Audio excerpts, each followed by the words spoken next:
Tu geemii dhaabuun beellama kun dhimma amantiiti yeroo ji'a sadii naa kennaa ustaas Faraan. Rakkoon qaban koo waggaa sadii usiin jedheera garuu baradheen deemen jedhiini dhaanaan. Baradheen deeme nan jedha afaan guuttadheen waan barattee deemte tokko naa himi. Ji'a sadii yeroo ji'a sadii naa kennaa. Malee amma deebisuu dandeessu. Kunoo nama 600 dhaggeeffataa jira isin waggaa 15 barattanii kana haasoftu anaammoo ji'a sadii qofa. Ani gaafan islaamummaatti dhufe awwalee gaafan islaamummaatti dhufeen waan hin baradhee dhufee jira kee tokko illee haa taatu. Amantaa kiristaanaa keessaas islaama keessaas waan hin baradhee seenetu jira. Gaafuma wallaalaa boo. Zuri naa waggaa 5 barattaniitti galtanii maali akka koy gaaffii ifa manaa godha. Isin ustaas Faraan gaaffii qaba isinirraa. Ustaas Faraan isin gaafuma dhalattan waan islaama jedhee amana gaafummanni islaama gaafuma dhalattan islaama gaafuma dhalattan sanayyi barattanii islaama taatan jechuudha gaafa gara haadha keessaniitti baatan. Okay, kana moo sirriitti badhu. An gaafan dhaladhe dhugaadha muslima ta'een dhaladhe namni kam muslima ta'ee dhalata. Hundu. Ani hin beeku kana. Ati hin beektu Qur'aan irraa si kennuu danda'a ragaa. Gaafan dhaladhu muslima ta'een dhaladha. Garuu haati babbaan koo gaafan bultii 40 ga'e kiristinnaa na kaasani. An koo sitti maa jira. Kiristinnaa na kaasanii amma naqee haayiskuulii ga'utti kiristaanummaa keessa guddadhe. Amma naqee haayiskuulii galutti. Garuu gaafan kiristaanummaa keessaa bahuuf jedhu waan kiristaanummaa keessaa naan taanetu jira. Waan islaamummaa keessaa baradheetu jira. Gaaf sana maal bartee dhufte tu jedhe namni sun nagaati maal argitee dhufte waan jedhe waan hin argee dhufe namni gaaf sana. Maaliif cal jedhee Wajji ustaas Faraan waan ani isin gaafadhe dhiiftanii nama beekaa kana ta'a maaliif gama biraa deemtu garuu. Gama biraan deemne man. Isin gaafa haati keessan armeen keessan yoo jiraatte umriin si adeeratu yoo hin jiraanne immoo rabbii kan jannataa si godhu gaafa armeen keessan isin deessu sana gaafa guyyaa tokko dhalattanii bartanii beektu turtanii amantii islaamaa beekumsaan guutamtanii islaama taataniidhaan gaaffiin koo. Lakki sarara uumama rabbi irratti nama uumu sun maal jedhama islaama kooniyyaa jedhama akka islaamaatti kooniyyaa jechuun uumama kamirrattuu namni gaafa uumamu muslima ta'e uumamu jedhama. Ani hin beeku hin jedheem kan. Kanan beeku. Sin barsiisaa kanaafan jedhe tu beekteeti kiristaana gaatu kanaan sitti makana dhaggeeffadhu. Barachuu yoo hin barbaanne yoo. Barachuu yoo hin barbaanne yoo. Mirga keeti na gaafannaan si deebisaan malee mirga koo naa eegaa kamaaloo waan ani isin gaafadhe. Nan gaafatiin kaasammoo yoo na gaatte moo deebisuun dirqama. Ilaali islaamummaa kooniyyaa fi shar'iyyaa jedhamu jira. Kooniyyaa jechuun uumamni hundumtuu kan irratti uumamu. Kiristaannis amma kiristaanaaf hin jedhus muslimni har'a muslimaaf hin jedhus gaafa dhalatu muslima ta'e uumame dhalate jechuudha. Tokko jedhe. Garuu shar'iyyaa kan jedhamu immoo shar'ii ajaja rabbi si ajaja jala kan deemuu jalqabdu gaafa umriin kee shar'ii jala deemuudhaaf ga'e sanadha. Sun shar'iyyaa jedhama. Islaama shar'iyyaa rabbi jala gaafa butamuu jalqabde. Ustaas Faraan amantaa sin gaafadhu gaaffii dhuunfaa sin naa deebistan naa ta'an jiru gaaffii amantaa immoo sin gaafadhu. Amma amantaa mana gaafatte waan barbaade gaafadhu. Tole amantaa islaamaa keessa. Gaafa gaafatte obsaan na dhaggeeffadhaman xumurutti. Tole.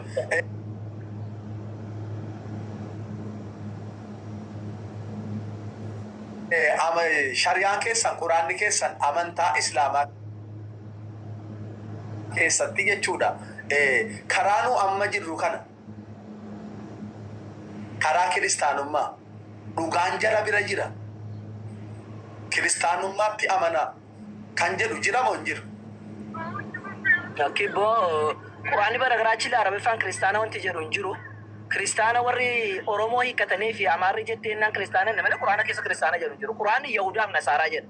Yahudaa jechuun warra Musee hordofanii, Nasaaraa jechuun immoo warra Yesuusin tumsan jechuudha. Warra tumsan jechuudha hiikni isaa.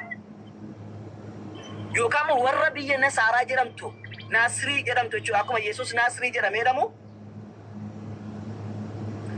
warra biyya Naasir jedhamtu sana keessaatti fudhante malee wanni kiristaana jedhamu islaamummaa keessa hin jiru. Wanni jiru maalinni Nasaaraa fi Yahudaa jedhamu jira.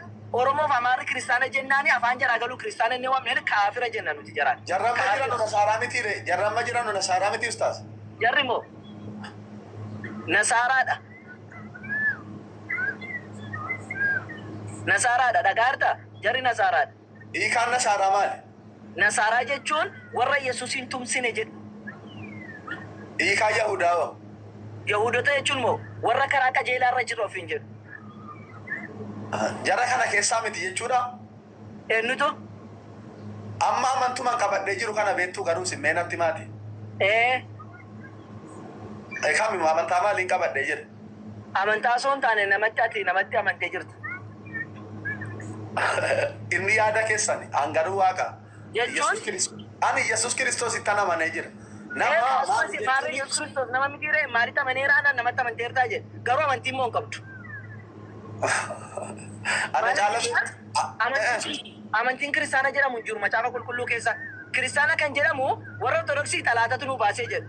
Warra macaafa warra peente keessa immoo ilaalle hojii ergamoota boqonnaa 11 irratti wanni inni jedhu kiristaana kan jedhamu Baarnaabaas nama jedhamutu gara Antookiyaa Tarseesitti deemeeti nama wayii barbaacha deemee erga argate booddee waggaa tokko mana qulqullummaa keessa walii qabe jara barsiise isin har'aan booda kiristaana jedhamtu jedheen Yesuus yeroo sana lubbuudhaan hin jiru. Dhumarratti waan isiniin jedhee deema gaa yoo na dhaggeeffameettan. Deemiin gaafa dhabu waa jedhee ka'eetan dhaggeeffachuu isinii eeyyamu. Al tokko awwale. Sa'aatii lama guutuu sii kenna amma rakkoo qabu sa'aatii misaa qabu sa'aatii boqonnaa kooti sa'aatii lama guutuu siin eeyyama quraana keessaas macaafa keessaas waan barbaade na gaafadhu. Isaa ji'a sadii naa kennaan jedhee isaa hundaa kana baratanii ji'a sadii.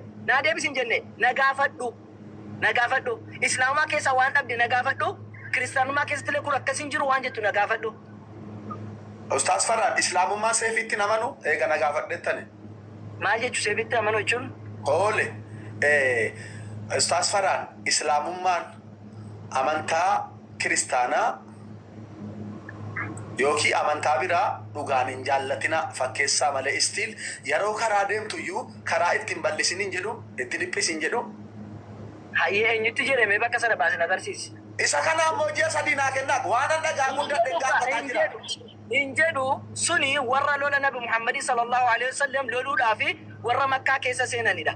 Yeroo sana keessatti waa'ee lolaa irra turan waan ta'eef warra sanaan akkas jedhe malee nama nagaan hin jiraatu miti. Quraani boqonnaa jaallatu. Waan isinii jedhu. Waatu natti dhufe. Dhiifama naa godha. Na offolcha. Ustaas Faraan dhugaa waaqaa baay'een isin jaalla. Isinillee viidiyoo narratti hojjettanii ani immoo isinan jaalladha isinan kabaja. Waan isinii jedha Ustaas Faraan. Gara fuulduraattis akkan isinii kabaju bara. Anis gaaffii ragaan akka inni jiru nan beeka baay'isawee.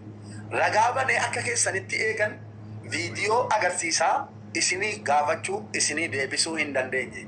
Barnoota irra jira ariitiidhaan isinumaa jedhee jechuudha. Baradheen ragaa koo fudhee isinii dhufa. Nama 2,500tu jira. Geemii iyyuu namni ji'a 3-4 eegaa jira. Geemii normaalii jechuudha. Feemasa tokko taphachiifna jedhame. Sun nama walitti sassaabachuufi. Sun yaada birrii walitti sassaabachuuf inni geemee. Kun immoo waan beektee keessaa baatedha. Islaamuma fakkeenyaaf. Na dhaggeeffadhaa. Ragaa na dhaggeeffadhaa. Na ilaa. Ustaas Faraan nama fichisiiftan. Islaamummaa gaafa keessaa baate maal dhabdee baate islaamummaa keessaa mee? Maaltu dhabame islaamummaa keessaa? Achi maal argattee waan argatte wallaaltee dhuma akkasitti seentu waan ta'eef sin gaafadhu kiristaanummaa kee. Islaamummaa kee waan dhabde mee kanuma dhabe naan jedhe. Islaamummaa keessaa moo? Waan dhabde natti mi baasee sigarsiisaan moo akka jiru?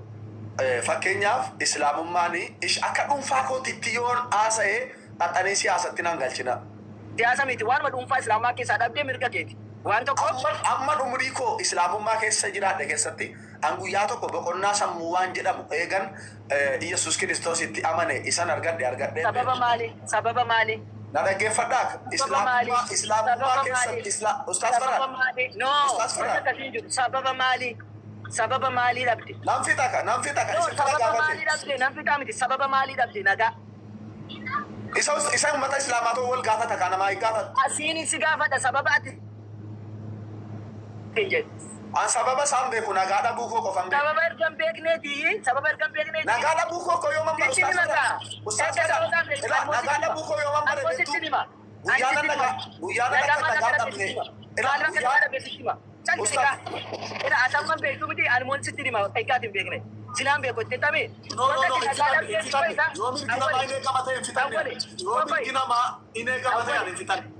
No, mirga namaa miti hin beeku jette miti. Namni waan ani naasofne. Waan itti islaamummaa dhabe kana sababa hin beeku naa jette. Nan jammare malee hin dubbanne. Dhugaan jettaan dubbii gaggabaabaa wal gaafanna gaafiif deebiidha. Dhugaa wangeelaa dubbanne. Sababa itti awwala nan jedhiin kaa gaafii jeeqaan jiru. Eegaarta wanti itti nagaa dhabe sababni kee maaliin jennaani islaamummaa keessatti nagaa dhabe sababni isaa nan hin beeku. Isa deebisuufani. Ayyee sababni kee maali? Ilaa ummata koo namni kun 2,800 kun Islaamummaa keessatti nagaa dhabeera, eeyyeen nagaa dhabeera. Nagaa dhabuu kee maaliin mirkaneeffatte immoo yoo naan jettanii gaafuma Yesuus Kiristoositti amanu nagaa argachuu kootiin akkan kaleessa nagaan arganne bare. Sababni kee maali? Sababni ati nagaa dhabe Islaamaa keetti. Maa deebisaan jiru kunoo. Hin jiru. Nam tokko bar mana kana keessaatiin ba'ee jennaan sababni ati baate maalinni siin jedhama. Sababa ittiin baate maali? Sababni nagaa dhabde maalinniidhaan gaafiin kun nagaa wanti si dhawe. Fakkeenyaaf namni Gaafiin deebiidhaan kan hojii sadii walii beellamnee irraa mustaadha. Maali kun waan ofii keessatti moo nagaan dhabe sun ijaartu nagaatti dhabde maali? Isammoo waa'ee kootii dubbannaan sobdanaan jedhaa jirtu mustaasfara. Nagaa keetiin fakkeenyaaf nam tokko quraana keessatti yookiin wanti argee nagaa dhaba malee cal jedhee nagaan dhabu. Ustaasfaraan waa'ee koo akka dhageettoo ta'e kaatanii dubbachuun dandeessu si. Sagalee keerraa dhageettoo ta'e hirriba rafeen beekuu jette akkan sagalee keerraa dhugaadha. Sababa isaa sitti Arakeedhaan malee rafuun kalleessa yeroon islaama ture arakeedhaan hashiishaan malee rafeen beekuun har'a motola rafaa jira mataa rafaa jira har'a. Dhaggeeffadhu kaasitti nima.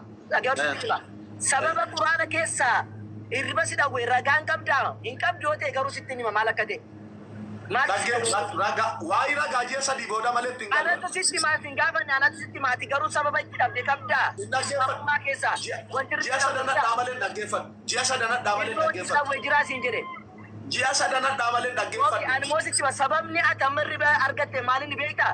Waa lamaafi tokko inni jalqabaa seera islaamaatti buluu sitti ulfaate. Lammaffaa teesseedhuma hojii malee teessa waan ta'eef qaamni kee yeroo taa'aa oola waan ta'eef hirriba si dhawwaa.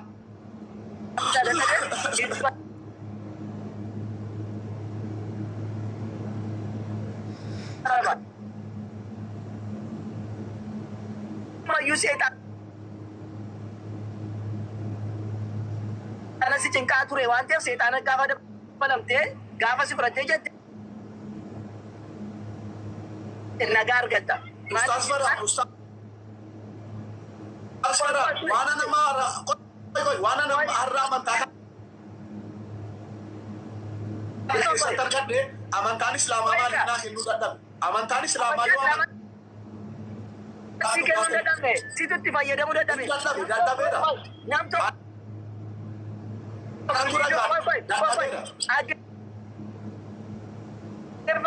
nam tokko doolaara miliyoona tokko sii kennee doolaara miliyoona tokkotti yoo fayyadamuu dadhabde doolaara miliyoona sana mana bitachuu dadhabde ati birrii sanaan xuuttee birrii sanaan ittiin bunnaa beetira joorte yoo fitte gaafa immoo gaaf tokko biyya wayii deemtee hojjetattee yookiin waa tokko gootee birrii xiqqoodhaan bakka itti galtu wayita karaa yaade